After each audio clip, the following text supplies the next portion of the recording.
அஜித்ன்ற பெயர் எழுதும் போது எப்படி, சொல்லும் போது எப்படி சொல்லணும்? ரொம்ப சிம்பிள், ரொம்ப சிம்பிள்.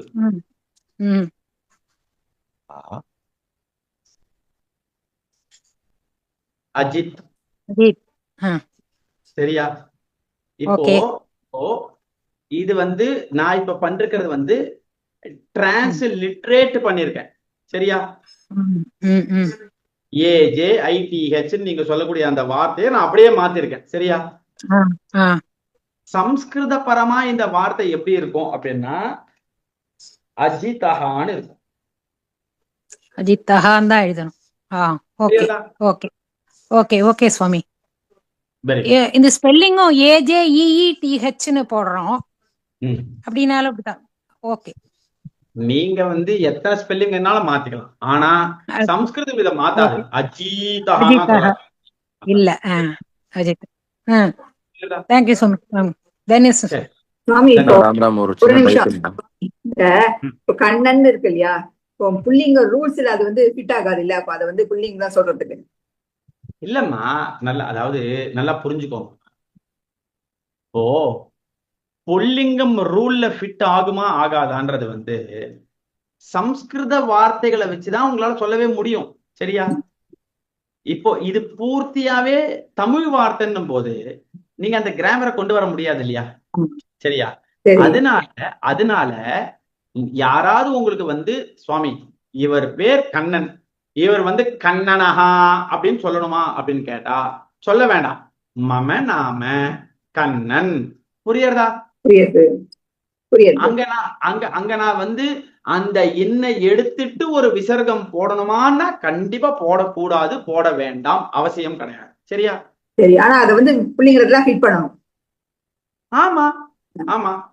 சரியா சுவாமி? ரூட் வேர்டு சமஸ்கிருதமா இருந்தால் மட்டும்தான் அந்த விசர்க்கம் கொடுக்கணும் இல்லைங்களா? ஆமா, அப்பதான் அது விசர்க்கத்துக்கே வரும். புரியுறதா? இல்லன்னா இப்போ நம்ம பேருக்கு நம்ம இதை எழுதிட்டு இருக்கோம்னா, புரியுறதா? இப்ப நம்ம பேருக்கு நம்ம கண்ணன், ராமன், கோவிந்தன் எழுதிக்கிறோம். சரியா? ஆனா கோவிந்தன்ற வார்த்தைக்கு சம்ஸ்கிருத வார்த்தை இருக்குன்னா இருக்கு. அப்ப நம்ம என்ன பண்ணுவோம்? கோவிந்தா. அப்போ ராமன்ற வார்த்தைக்கு இருக்கா? இருக்கு. ராமா. அங்க நின்றுது. சுவாமி ராமஹான்னு சொல்லிட்டே, கோவிந்தஹான்னு சொல்லிட்டே, கண்ணன்னு இருக்க எனக்கு அப்படின்னு இல்லப்பா, தப்பா எடுக்காதப்பா. நீ தூய தமிழ் வார்த்தை, நீ அப்படியேதான் உன்னை ப்ரொனவுன்ஸ் பண்ணணும், அப்படியேதான் எழுதணும்னு சொல்லி. புரியுறதா? Okay okay. இப்ப கண்ணன்கிற சம்ஸ்கிருதத்துல தித்யா பக்தி எழுதுன்னு எப்படி சார் எழுதுது? கண்ணனுக்கு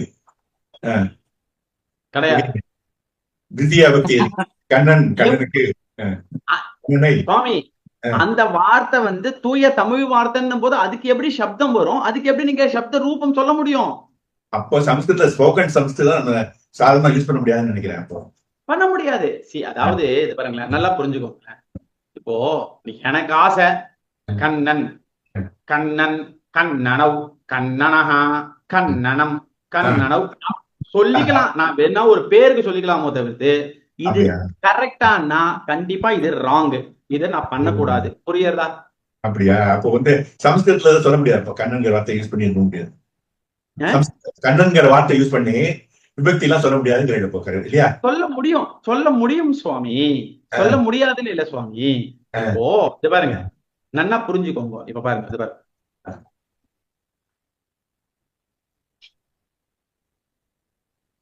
நான் இப்ப கண்ணன் எழுதிட்டேன்.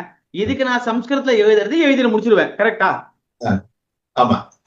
அடுத்தது கண்ணனை கூப்பிடுன்னு வருமா வராது? அடுத்தது ஒரு வார்த்தை. ஆமா ஆமா, கூப்பிடு. ஒரு எக்ஸாம்பிளுக்கு கண்ணனை.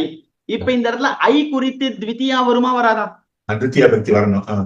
அப்போ கண்ணனை கூப்பிடு அப்படின்ற இடத்துல இந்த கண்ணனம்னு வராது, சம்ஸ்கிருத சப்தம் மாறாது. புரியுறதா? அப்போ அங்க என்ன நம்ம ஒரு ஆல்டர்னேட் வச்சுக்கணும் அப்படின்னா, அதான் கேட்டேன்.